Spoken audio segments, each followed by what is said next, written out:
If you have gorgeous and talented kids, what will you do? Would you enlist them in modeling and join them in pageants? Or would you yourself organize fashion shows to encourage them to participate? For Yujin Kim Flordeliz, it doesn't take a rocket science to give in to her children's needs when it comes to pursuing their own little dreams. Can you please give yourselves a round of applause, everyone? Okay, congratulations and thank you for being part of us and for supporting the Mini Princess Philippines International. A mother of 4 kids, she was producing kiddie and teen events in key areas in Cavite, where her own kids have their first-hand experience in personality development and modeling.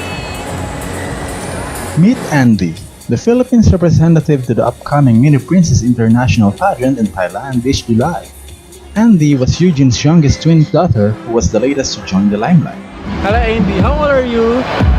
How old are you? 5. 5, okay. What do you want to be when you want? What's your talent? What's your talent? I like Again? Okay. One more time. I like dancing and modeling. modeling and Modeling and dancing. dancing. Baka maging beauty queen pa ito maglaki. Ano tong Mini Princess? What is this event all about?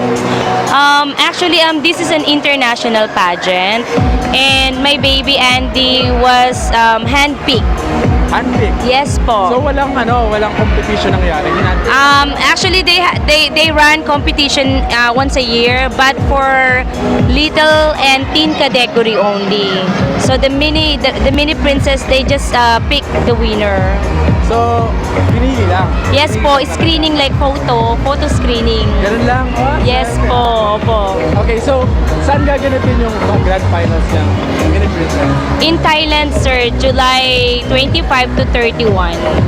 I think there are 35 or more than 35 countries, including the Philippines. Is it Asia or talagang... Not just Asia, kasama ang America. So far, ano mga preparation na ginagawa niyo para kay Andie? So one is this, the fundraising and yung mga photo shoots. Aside from that, what else? Training. Wala pong trainings kasi nasa Korea kami. So medyo mahirap yung training sa Korea. Pero in your, sa tingin mo, okay naman, kaya naman yan? Yes, I think nung yung Ready first naman, ready. Yes po, yung first namin na ginawa dito, yung photos sa Las Piñas. So we joined an event, a fashion show event at Las Piñas Robinsons. And I was shocked kasi talaga nakipagpaligsahan po siya sa mga bata. Yes, wala po siyang proper or professional training. No professional training? No professional training. First din niyang sinalihan to? So far? Yes po. Yes po. And yesterday we were at SM Dasma. So para sa SM Leader Stars. Yeah. So And part na rin ng exposure. Yes, part na rin po na exposure niya. Ito sa Mini Princess International, anong mga hopes and expectations? Hindi po ako nag-expect manalo kasi first pageant ni baby. And at the same time, international. So medyo mabigat sa bulsa and mahirap. Magkano ba ang Around $5K. That's registration fee or ano? Yeah, registration fee, hotel accommodation. Lahat na? Yes po, except the airplane ticket. Pera pa yun. So, eto ba after ng Mini Princess, balak pa talaga isali si Andie sa iba't ibang contest na? Yes po, hopefully pag nandito na po kami sa Pilipinas. So actually may mga invitations for audition. Ini-encourage nila ako but sabi ko not now kasi wala pa naman kami dito. Maybe next year. Okay, so good luck. Can you invite them? Mapapanood ba sa TV yan, yung Mini Princess? I think on Facebook, nila-live nila. Live sa Facebook Sa Facebook. Live din po siya sa local TV ng Thailand. Sa ngayon ba masisilip na natin yung mga ibang candidates na iba't ibang? Yes po, yes Anong po. saan? You can visit Little and Teen Princess International. So doon sa site, makikita na namin si Andie. Sa profile. Yes po, and you can visit Little Princess Laguna. Opo, nandun po na si Andie. Kasi yung pinaka-national director ng Pilipinas ay taga Laguna. Wow. So siya po yung nag-handpick kay So Andie. can you invite them to kung mapapanood kayo sa Facebook or something? Okay po, sure po. So I would like to invite people na please support baby Andie.